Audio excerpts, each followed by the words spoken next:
Welcome to this short overview of autism spectrum disorder, or ASD. My name is Sarah Swedberg, and today I will go over some definitions and end with some strategies that we can use in the classroom, both for ourselves and our students, to create inclusive spaces for all of our students, including students with ASD.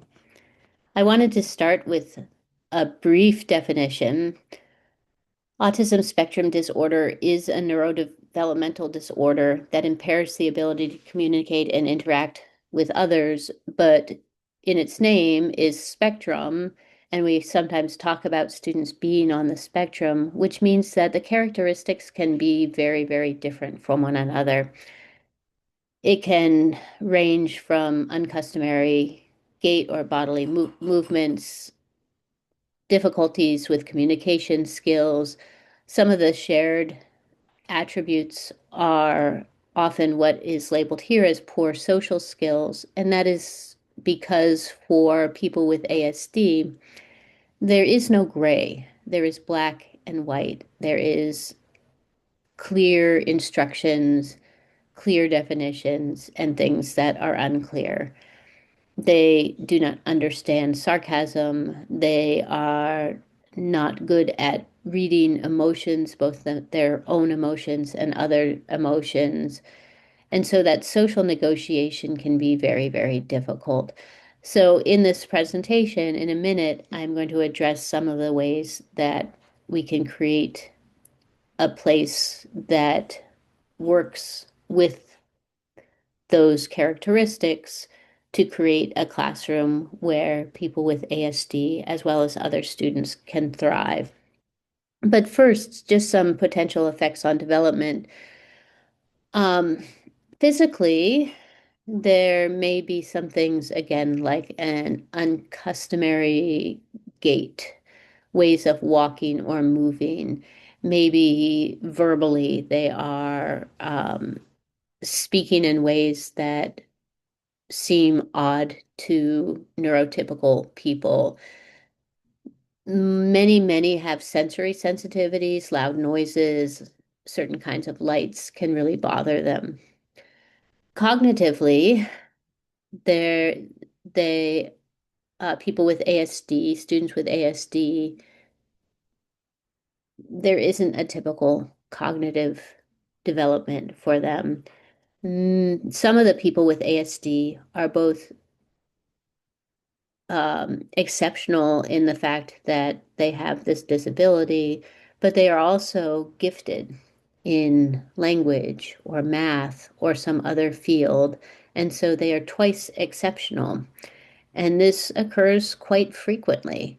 Now, some people with ASD might be intellectually impaired or might not have that gifted status, but there isn't one cognitive impairment or not impairment with people with ASD.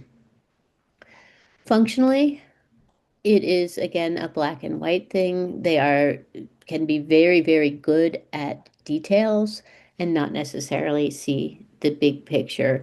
It might be hard for them to plan out in the future. And so seeing things step by step is really, really important.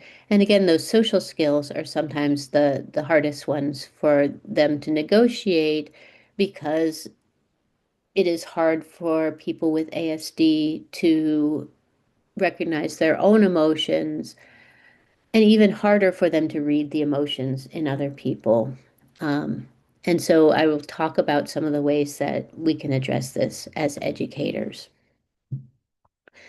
The most important thing is routine, and this is true for all of our students, right? But routines both for our regular activities and for all transitions into the classroom between one subject and the other, out to recess, back into recess, those clear routines to support those activities. Now, this does not mean that we can never deviate from those structures because, as we all know, things come up. We're behind in math. There's a fire drill, something else happens. But whenever possible, if we can use those clear routines and support those clear routines, it will make learning better for everyone, including the people with ASD. So structure, structure, structure, structure. That goes with the last bullet point as well. When you are writing an assignment, keep it as specific as possible. Provide scaffolding whenever you can. You might want to add some visual instruction as well, um, depending on the ways, the characteristics a particular student with ASD has. With everyone, positive directions. This is true for everyone, but it's very true for people with ASD. Not don't stand up, please sit down. Um, and multimodal instruction, meaning that I am not just talking, but I am showing visuals. I am having the students do. I am having the students speak. And I'm providing support for that for the students with ASD and others. As educators, we also need to support the functional academic skills like note taking, test taking, and organizing information. This might mean more time, assistive technology, other things that we can use to help the students succeed. But most important is to assume competence.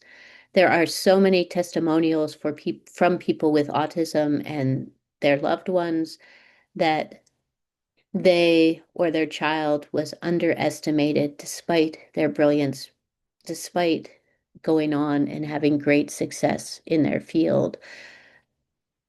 We must be reflective in examining our biases and not assume because someone might have verbal differences or motor skill difficulties that they cannot learn at a very advanced level.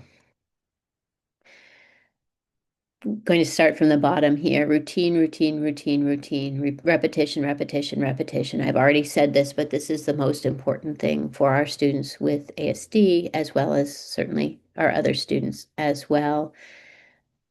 Depending on the student, they may also require support from service providers. As we all know, it is vital when we are creating an individualized education plan to use teamwork.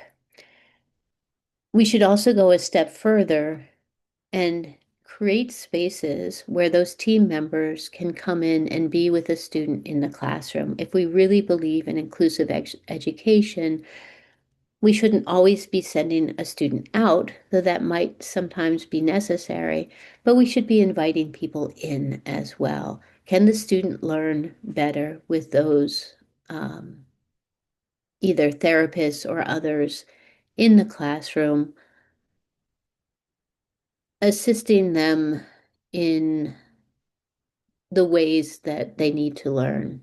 So that space in the classroom could be really important. The other thing I love about that is it really normalizes the fact that we all need help, and it makes that very visible.